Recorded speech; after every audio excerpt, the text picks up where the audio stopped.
Tendre Père, nous te rendons grâce. Tu es véritablement Dieu. Reçois la louange pour tout ce que tu fais dans nos vies. Nous venons témoigner notre reconnaissance et notre profonde gratitude pour tes hauts et bienfaits. Nous voulons t'élever encore ce matin pour la disponibilité, la disposition de cœur, pour tout ce que tu as accompli dans nos vies, pour ton amour sans fin et pour ta grâce excellente, Seigneur, que tu nous donnes chaque jour. Gloire et grâce soient rendues à toi dans le nom de Jésus. Bonjour bien-aimés frères et sœurs, que le Seigneur nous bénisse encore ce matin. Bienvenue dans notre partage quotidien Living Word. Ce matin, nous allons partager la parole de Dieu. Le thème de notre exhortation, la loi du pardon, qui est le prix du salut. Nous allons lire la parole de Dieu dans Marc 11, le verset 25 au verset 26. Il est écrit, « Si vous avez quelque chose contre quelqu'un, pardonnez, afin que votre Père qui est dans les cieux vous pardonne aussi vos offenses.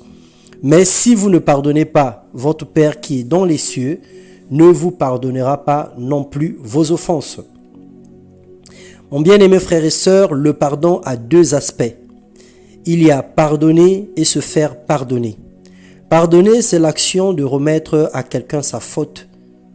Le Seigneur nous demande de ne pas rendre le mal pour le mal, ni insulte pour insulte, de bénir au contraire quel que soit le mal qu'on nous a fait, selon 1 Pierre 3, le verset 9.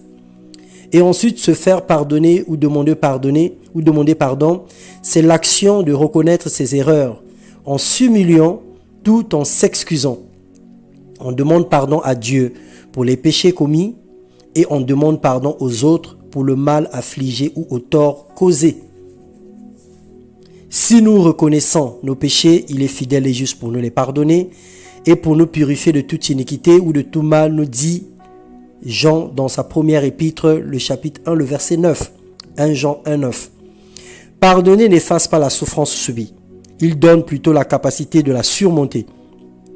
En pardonnant, vous prenez la décision de contrôler votre vie sans que le passé n'ait de prise sur vous.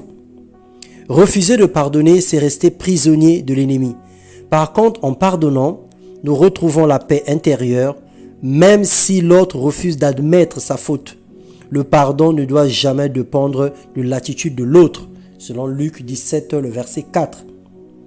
Nous devons nous supporter les uns les autres. Et si l'un a sujet de se plaindre de l'autre, la Bible dit, pardonnez-vous réciproquement. De même que Christ vous a pardonné, pardonnez-vous aussi. Et lorsque vous êtes debout, faisant vos prières, si vous faites quelque chose contre quelqu'un, pardonnez-vous. Pardonnez, afin que votre Père qui est dans les cieux vous pardonne aussi vos offenses.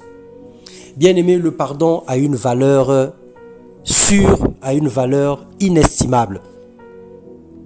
Lorsque nous sommes humbles, nous devrons reconnaître nos erreurs et nos torts vis-à-vis de Dieu et vis-à-vis des autres.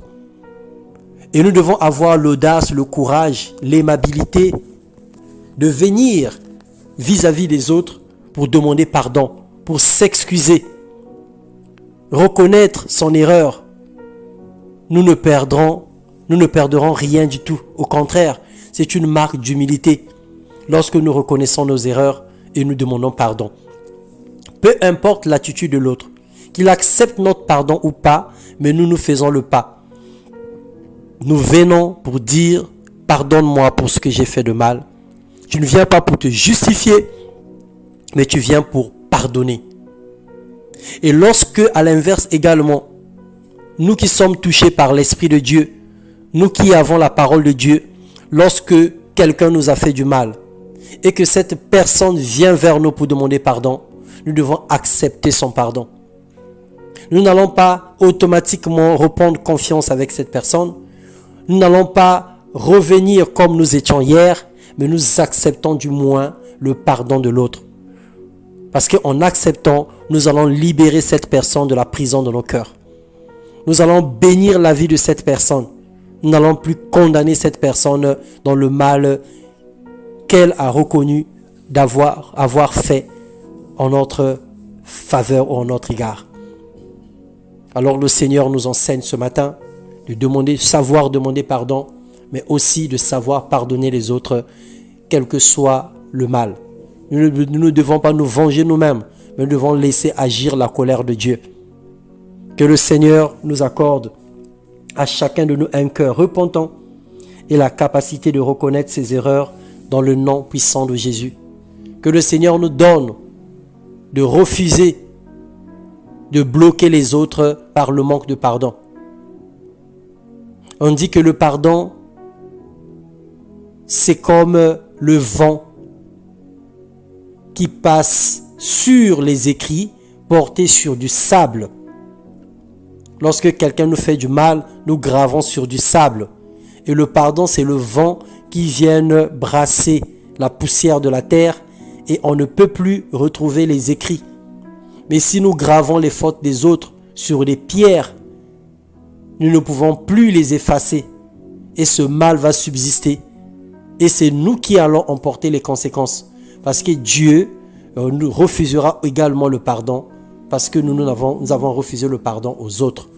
Que le Seigneur nous bénisse et qu'il nous garde dans son amour. Pardonne mon frère, pardonne ma sœur, demande pardon, humilie-toi. Va vers ton frère, va vers ta sœur, va vers ton mari, va vers ton époux, va vers tes enfants, va vers tes parents, va demander pardon. Et si tu ne peux pas le faire, écris, initie un courrier, fais un SMS, un email pour demander pardon.